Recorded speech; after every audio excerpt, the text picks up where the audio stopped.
Sir, जब से मैंने भगवद गीता पढ़ना और आपका कार्यक्रम देखना शुरू किया है, तब से मेरा जीवन काफ़ी बदल गया है, क्योंकि मैं अपना जीवन कुदरत के नियमों से चला रहा हूँ। मैं सभी को परफेक्ट समझता हूँ, मन को कॉम्पैक्ट और साफ रखता हूँ, जितना हो सके उतना सभी की मदद करता हूँ। किसी के साथ कभी पक्षपात नहीं करता और कोई भी काम करता हूँ तो यही समझता हूँ कि परमात्मा करा रहा है, मैं कुछ नहीं कर रहा। मैंने 7 मनों को भी पढ़ लिया है और जब मैं लोगों से बात करता हूँ तब मुझे पता चल जाता है कि कौन मन के किस स्तर पर है। मेरे मन पर अब कोई प्रभाव नहीं पड़ता, फिर चाहे कोई बुरा क्यों ना बोल जाए। लोगों का मेरे प्रति व्यवहार भी बदल गया है। मेरा व्यापार भी ठीक चल रहा है, पर घर वाले सहमत नहीं होते। मेरे माता पिता मुझे दूसरों की मदद करने से रोकते हैं और कहते हैं कि दुनिया बहुत चालाक है और वो तुम जैसे लोगों का फायदा उठाती है और फिर तुम मुसीबत में फंस जाते हो। मैं उनकी बात नहीं मानता, पर अपना कर्म करता रहता हूँ, क्योंकि मुझसे कराता भी तो भगवान ही है।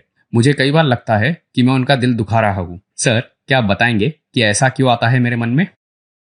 मैंने आपका पूरा सवाल सुना, बड़ी खुशी हुई। आपको रत्ती भर भ्रम नहीं है। आप ये समझ ही नहीं रहे हैं कि आप बहुत ज्यादा जाग चुके हैं।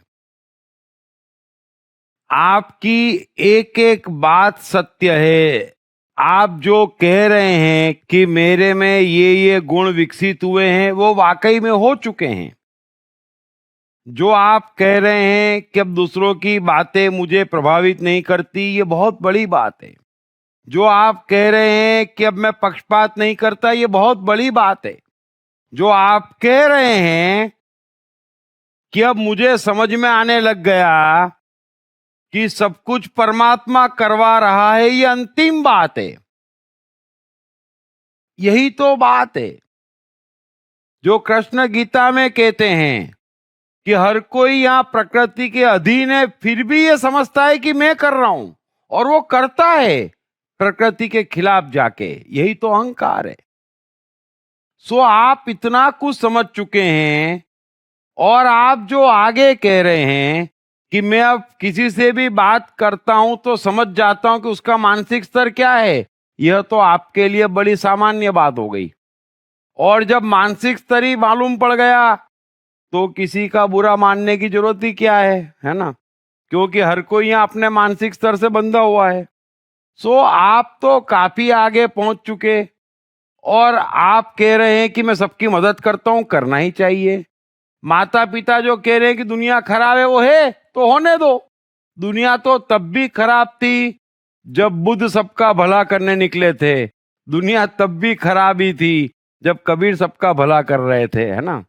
सो उससे कुछ फर्क नहीं पड़ता। और जो माता पिता चिंता व्यक्त कर रहे हैं, वे भी उनकी जगह गलत नहीं है, क्योंकि दुनिया ऐसी ही है, फायदा उठाती, फंसवा देती, तो कुछ फर्क नहीं पड़ता। जिसके साथ भगवान है उसका कोई कुछ नहीं बिगाड़ सकता। हर फंसावट से उसे फायदा ही पहुंचता है। सो आप आगे बढ़ते चले जाएंगे। आप रत्ती भर माता पिता का दिल नहीं दुखा रहे हैं। समस्या सिर्फ इतनी है कि उन्हें आपकी चिंता हो रही है, जबकि उन्हें यह नहीं समझ में आ रहा है कि अब आपकी चिंता करने की आवश्यकता नहीं है, क्योंकि आप प्रकृति से कनेक्ट हो चुके हैं। अब आपकी चिंता भगवान कर रहा है, आपको करने की जरूरत ही नहीं है। सो आपको ये नया जीवन और खूबसूरत जीवन मुबारक हो। एक चीज समझ लेना, 3 चीज के जब मनुष्य को अनुभव हो जाते हैं तो वो पूर्ण धार्मिक हो जाता है। एक, कण कण में भगवान है ना? कण कण में भगवान है तो किसी वस्तु को खराब कहने का या किसी वस्तु को पवित्र कहने का सवाल नहीं बचता। पहली बात। जो हुआ अच्छा हुआ तो शिकायत का सवाल नहीं बचता, नाउम्मीदी का सवाल नहीं बचता। और तीसरी बात, उसकी मर्जी बगैर पत्ता नहीं हिलता, तो वो तो आप कर ही रहे हैं। आप कह ही रहे हैं कि मेरे से जो कुछ भी करवा रहा है वो करवा रहा है, बात समाप्त हो गई। सो मुबारक हो आपको, और आपका जीवन हसीन रहेगा, आप हमेशा प्रसन्न रहेंगे। और मुझे अच्छा लगता है जब कोई अच्छे से जाग जाता है। Thank you very much. I Am Geeta by Deep Trivedi is the #1 bestseller at Amazon. I Am Geeta is also a bestseller at all leading bookstores of India. I Am Geeta, Psychology of Bhagavad Gita explained like never before with essence of all 700 shlokas.